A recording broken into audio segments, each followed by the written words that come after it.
Bonjour à tous, voilà, je m'appelle Nicolas Brier, je vous écris, nous sommes là le dimanche 10 mai, nous sommes, juste à la veille du début du déconfinement en France.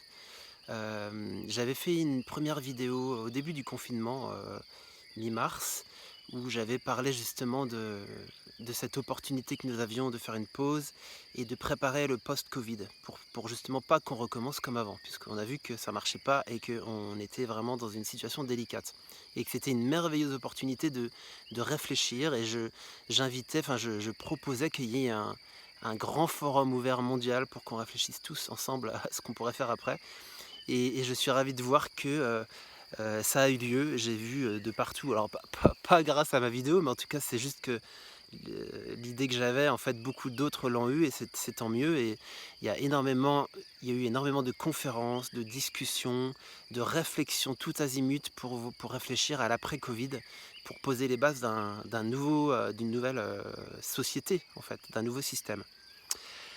Aujourd'hui, j'ai envie de vous parler des monnaies locales parce que c'est un sujet que j'explore depuis, une dizaine d'années maintenant et j'avais envie de vous parler de, ce que j'imagine pour la suite des monnaies locales et en quoi celles-ci pourraient, jouer un rôle, important pour, permettre, d'accélérer la transition.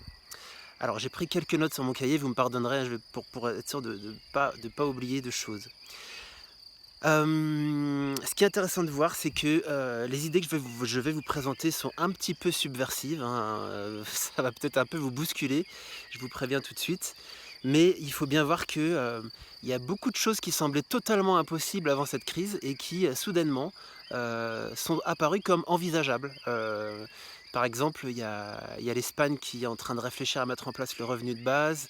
Il y a un village en Italie qui est en train d'imaginer une monnaie locale au niveau du village créée par la mairie. Il y a même la Banque centrale européenne qui est en train d'imaginer, de mettre en place ce qu'ils appellent un hélicoptère monnaie, c'est-à-dire une distribution de monnaie pour les citoyens en forme de création monétaire. C'est des choses qui semblaient complètement folles, et pourtant maintenant on en parle. En tout cas, c'est pas encore fait, mais ça se discute. Il y a même, des discussions pour, supprimer la dette publique, de certains pays, notamment en Afrique ou même en Europe. Voilà, il y a eu des choses qui ont été proposées là-dessus. Voilà, tout ça pour dire qu'on vit dans une période particulière. Comme on a vu la même chose après la crise de 2008, il y a eu une phase de chaos où on a vu que le système financier était dangereux et il y a eu cette brèche où on s'est dit: «Mais il faut qu'on change les règles de la finance, avant de reprendre le business as usual», et malheureusement en 2008 on a raté le coche, on n'a pas fait les modifications ou très peu de ce qu'on aurait dû faire et là on a une nouvelle opportunité, un moment de chaos, un moment d'inquiétude grandissante qui fait que là on a une vraie brèche pour faire des changements fondamentaux dans notre manière de faire. Donc c'est pour ça que j'ai eu envie de partager avec vous mes idées maintenant, plutôt que dans 6 mois, parce que c'est maintenant que ça se passe, voilà. Hem, Justement, parlant de la crise de 2008, c'est à ce moment précis que moi, j'ai commencé à m'intéresser à la finance parce que j'étais vraiment scandalisé, j'étais indigné par, cette crise. J'ai vu que la finance, ils jouaient au casino à longueur de journée, à spéculer sur tout ce qui bouge et quand ils gagnent, ils se partagent le gâteau et là, ils ont pris trop de risques, ils ont mis tout le système, proche de la banqueroute et on a été obligé de renflouer les banques, de renflouer le système avec de l'argent public et franchement, j'ai dit là, c'est vraiment pas possible, c'est inacceptable pour moi et énormément de personnes ont pensé comme moi et les monnaies locales sont nées de cette indignation, véritablement, en 2010, mais j'y reviendrai. J'ai donc, à partir de 2008, j'ai voulu comprendre la finance parce que moi je suis chimiste de formation donc je suis pas vraiment je connais pas le domaine. J'ai vraiment creusé par moi-même, à regarder des vidéos, à lire des livres, des articles, à organiser des conférences, à organiser des cercles de parole pour discuter de la finance, essayer de comprendre. Et grâce à toutes ces discussions que j'ai eues avec des milliers de personnes, je suis arrivé à quelques, observations et des choses qu'il faudrait changer dans le système financier. Je vais vous en nommer quelques-uns, je ne vais pas élaborer parce que là je peux pas, mais je ferai peut-être une autre vidéo pour ça. Mais par exemple, la question de la création monétaire doit être revisitée. Actuellement, c'est les banques commerciales qui créent la monnaie, à 90. Hem La Banque centrale européenne fait ce qu'on appelle du quantitative easing. Ils font de la création monétaire depuis quelques années, mais pour moi, ils l'injectent pas au bon endroit. Ça fait que faire grossir des bulles au lieu d'aller dans l'économie réelle, donc ça, c'est un autre problème. Les États n'ont pas le droit de créer de leur monnaie, ils sont obligés d'emprunter sur les marchés financiers, ça aussi, c'est un gros problème. Taxer les transactions financières, ce n'est pas le cas aujourd'hui ou quasiment pas, alors que c'est scandaleux. Je veux dire, pourquoi est-ce qu'eux ne seraient pas taxés alors que l'économie réelle est taxée à plus de 20%, vous voyez? Il faudrait aussi faire un audit des dettes publiques, voire même une suppression partielle ou totale des dettes publiques, parce que la dette publique est un espèce d'énorme boulet au pied qui grandit chaque année et qui est déjà en France le deuxième budget de l'État. Hem, voilà, donc ça, c'est un problème qui ne fait que s'empirer. Il faudra réguler la finance et notamment la spéculation. Il faudra traquer l'évasion fiscale et faire comme le Danemark par exemple, de ne plus soutenir les entreprises qui font l'évasion fiscale, qui reçoivent plus aucune aide de l'État par exemple, c'est une très bonne idée. Il faudrait séparer les banques en deux, la partie investissement et la partie dépôt. Il faudrait revoir les indicateurs parce que le PIB seul ne suffit pas, on le voit bien. Voilà, donc je vais vraiment pas élaborer, c'est juste pour vous glisser qu'il y a énormément de choses à modifier. Mais le problème, c'est que moi, en tant que citoyen, je n'ai aucune prise sur tous ces points que je viens d'évoquer. Je ne peux pas y faire grand-chose à part signer des pétitions et en parler avec mes amis. Donc, euh, donc voilà, j'ai choisi donc de m'investir ailleurs. J'ai choisi de m'investir dans les monnaies locales, comme je vous l'ai dit. Pourquoi j'ai choisi les monnaies locales?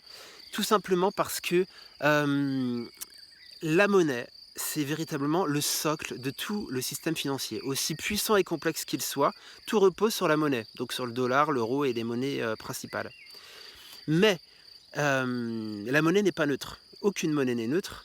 Et si on pouvait bâtir un nouveau système financier qui soit basé sur justement une autre monnaie ou des autres monnaies qui soient de nature différente, qui ont des valeurs différentes, qui ont des règles de fonctionnement différentes, qui ont une gouvernance différente, eh bien voilà, ça pourrait vraiment avoir un énorme impact. C'est vraiment de là qu'est née l'idée de créer des monnaies locales. C'est ce qu'on appelle faire une réappropriation citoyenne de la monnaie. C'est un peu le motto d'un des réseaux des monnaies locales en France, le mouvement Sol. Alors les monnaies locales en France sont nées en 2010 à Villeneuve-sur-Lot avec l'abeille qui a été la première à se lancer. Je me rappelle qu'à l'époque, quand ils se sont lancés, ils se posaient beaucoup de questions. Ils se disaient mais est-ce qu'on a le droit de créer des monnaies locales? Est-ce que l'État va nous bloquer? Est-ce que l'armée va débarquer? Je me rappelle, on se disait, mais on ne savait pas. Et finalement, ils ont eu raison, ils se sont lancés, ils se sont dit, bah, on verra bien. Et puis, il ne s'est rien passé. Et maintenant, ce qui s'est passé, c'est que beaucoup de gens les ont copiés. Et que maintenant, il y a à peu près 80 monnaies locales en France, ce qui est énorme. Il faut savoir que dans le monde, il y en a 200. C'est-à-dire que c'est en France qu'il y a la plus grosse dynamique de monnaie locale. Et donc, les monnaies locales sont créées par des citoyens comme moi qui veulent réinventer la finance et la démocratie. Voilà, parce que la démocratie est au cœur des monnaies locales. Et finalement, démocratie, pourquoi? Parce que la démocratie, c'est la question de la répartition du pouvoir. Or, aujourd'hui, le pouvoir est détenu principalement par ceux qui détiennent l'argent, la monnaie. L'argent donne énormément de pouvoir et du coup, finance et démocratie sont étroitement liés. Voilà. Je ne peux pas élaborer plus, mais il y aurait beaucoup de choses à dire là-dessus. Donc je me suis impliqué personnellement lorsque je suis arrivé à Lyon en 2014. Donc j'ai rejoint la Gonade qui existait déjà. Je m'y suis impliqué à peu près vraiment au mois de juillet 2014. J'étais vraiment super motivé parce que d'un point de vue théorique en tout cas, j'étais arrivé à la conclusion que c'était très important de recréer des monnaies. Donc je suis venu leur donner un coup de main et la Gonette a fait son lancement officiel.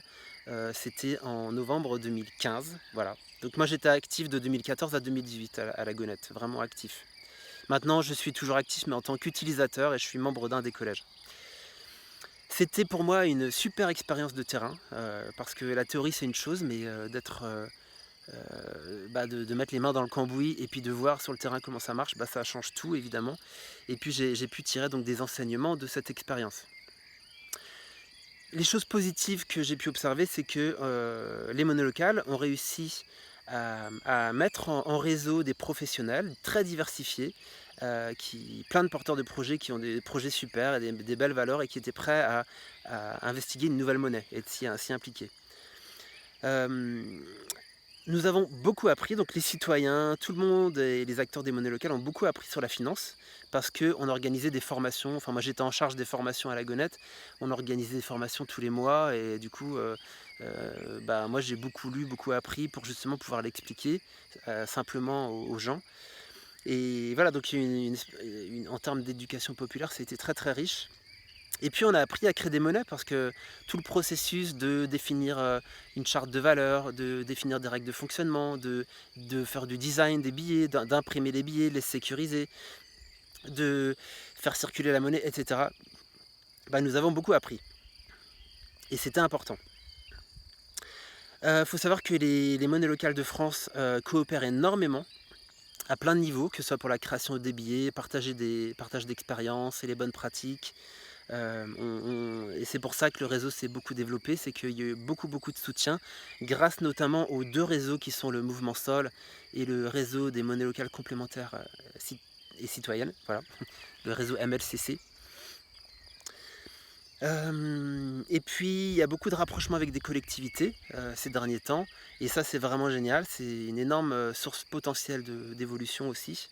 Parce que si les collectivités rentrent dans la partie, ça peut vraiment faire une grosse différence. Et puis plus récemment, il y a eu le passage au numérique. Pour la Gonette, c'était en 2019, le Ch'co, c'était 2 ans avant. Et du coup, il y a pas mal de monnaies locales qui ont réussi à basculer au numérique, et on verra plus tard que ça, c'est une étape importante. Les points négatifs, c'est que il était très difficile d'embarquer durablement les citoyens, les utilisateurs. On avait à la Gonette, la première année, on a eu 2600 utilisateurs, et en fait on a eu un taux de réadhésion très faible. La deuxième année on n'était plus que 1000, donc il y a beaucoup de gens qui viennent une fois, une année, et ils ne renouvellent pas parce que peut-être qu'ils ne comprennent pas le sens ou c'est trop contraignant, il y a encore des choses à améliorer, donc ça a été assez difficile. Du coup, une conséquence, c'est qu'il n'y avait pas assez de monnaie locale en circulation, pas assez de circulation monétaire, et on sait que c'est la circulation de la monnaie qui crée la transformation, qui crée la richesse, et du coup, on n'observait pas suffisamment de circulation. Après, le modèle économique aussi est très fragile des monnaies locales, on repose beaucoup sur les adhésions, parce que c'est des modèles associatifs. On reçoit aussi quelques subventions, mais qui sont pas faciles à obtenir. Après, ce sont des projets qui sont complexes et chronophages, parce que ça implique une gestion d'un réseau pro, développement et gestion d'un réseau pro, gestion d'un réseau d'utilisateurs, des aspects pédagogiques, des aspects de communication, de gestion de projet. Voilà, c'est un vrai projet avec très peu de salariés en général, parce qu'on n'a pas les moyens, et du coup c'est sur une base bénévole, c'est pas évident. Et puis c'est pas facile, comme on est un peu j'appelle toujours un peu au début de l'aviation, c'est-à-dire qu'on est un peu au début d'un nouveau modèle, on n'a pas encore beaucoup de recul. Les gens, on n'a pas vraiment de cas d'école d'une monnaie locale qui cartonnerait tellement que ce serait évident pour tout le monde. Même si le Ch'co fonctionne, est la plus développée de France et d'Europe, eh bien on est encore au début des monnaies locales, donc c'est pas forcément facile d'embarquer les personnes.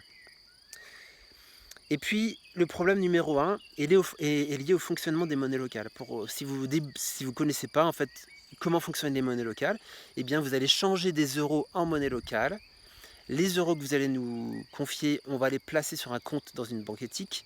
Et les gonates ou les monnaies locales que vous allez recevoir, vous allez les dépenser dans le réseau des acteurs qui acceptent la monnaie locale. Et ça va circuler comme ça.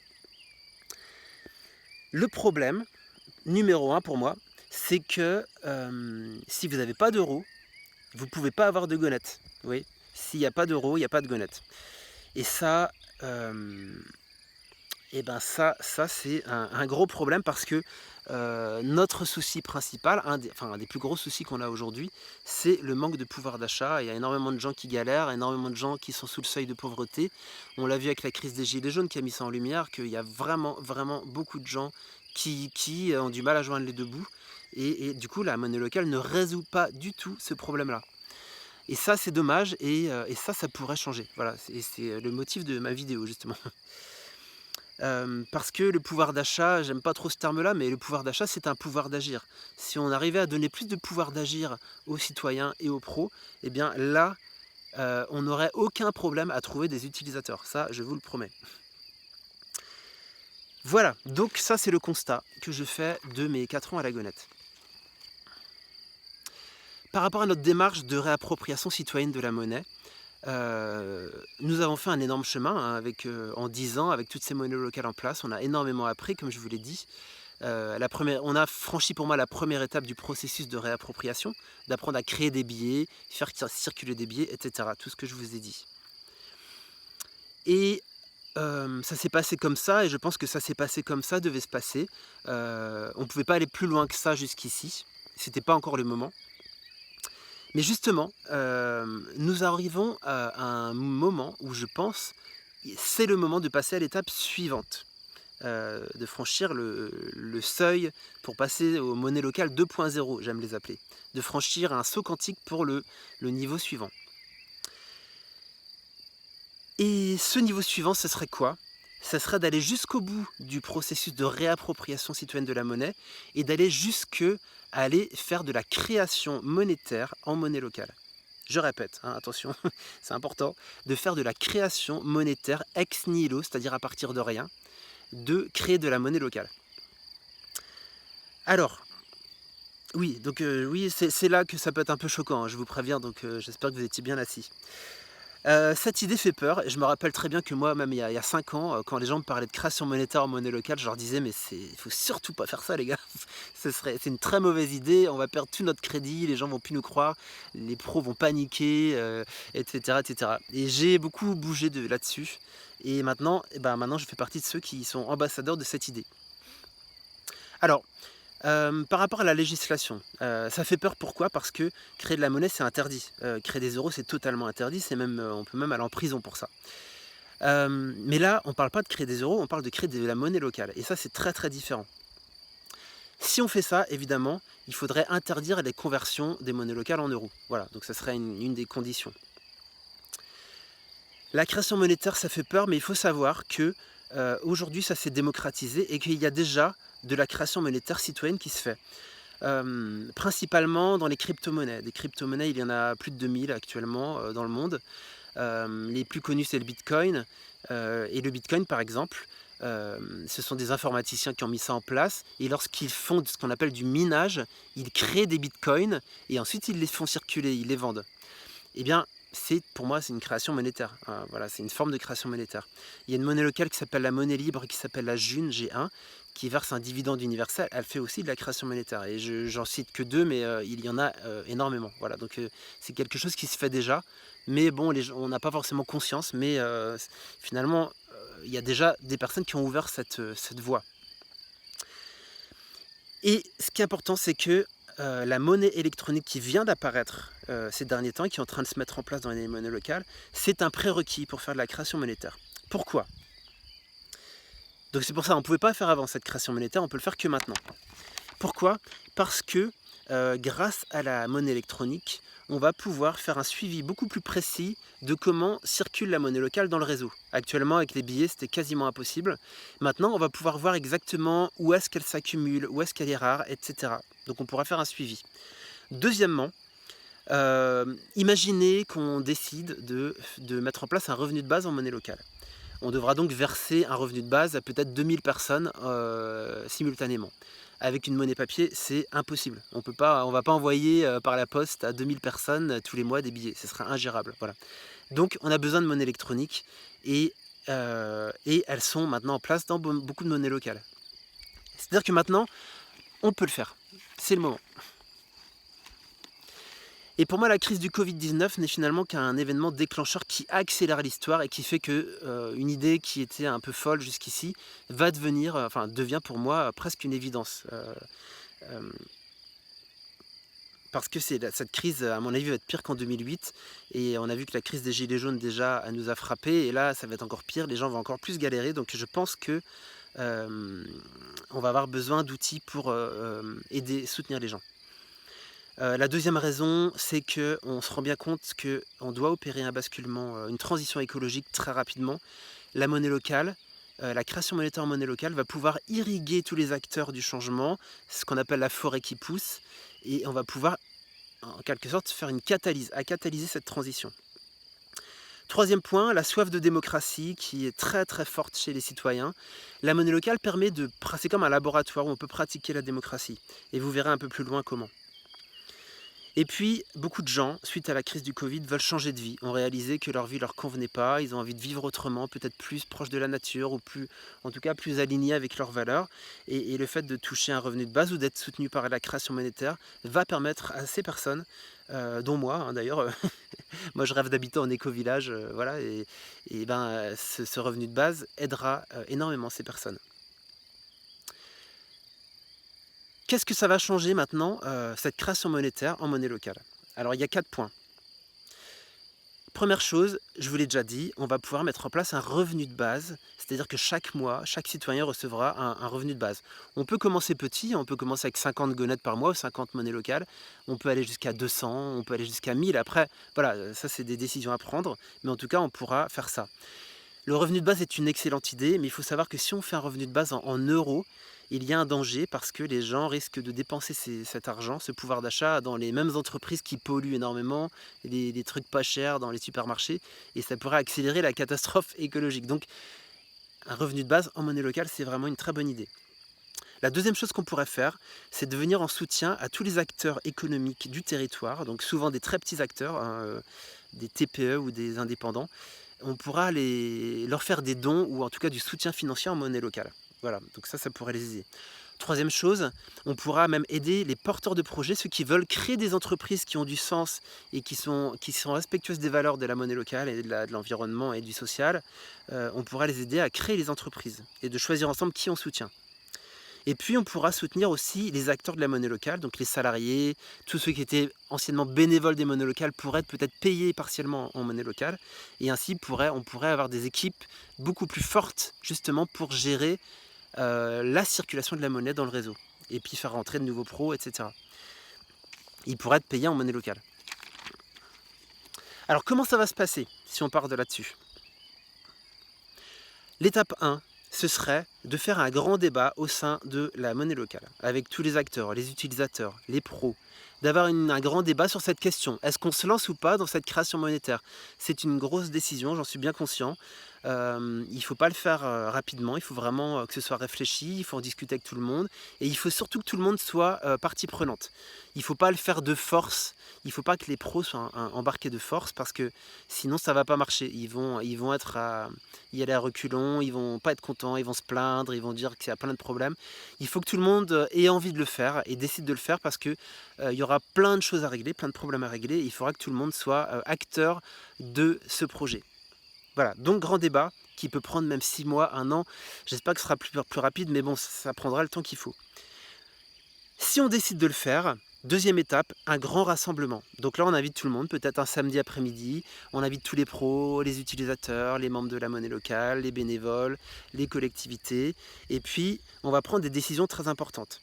La première, c'est quel est le montant de monnaie locale qu'on va créer la première année. Est-ce qu'on crée 100 000 monnaies locales, 100 000 gonettes, 200 000, 300 000? Voilà, c'est une décision à prendre. Ensuite, deuxième décision, c'est comment on va répartir cet argent qu'on crée. Admettons qu'on crée 100 000 gonettes ou 100 000 monnaies locales. Est-ce qu'on distribue sous forme de revenu de base? Est-ce qu'on distribue en soutien aux pros? Est-ce qu'on fait en soutien les porteurs de projets? Est-ce qu'on soutient les acteurs de la monnaie locale? Est-ce qu'on fait les 4? Dans quelle proportion?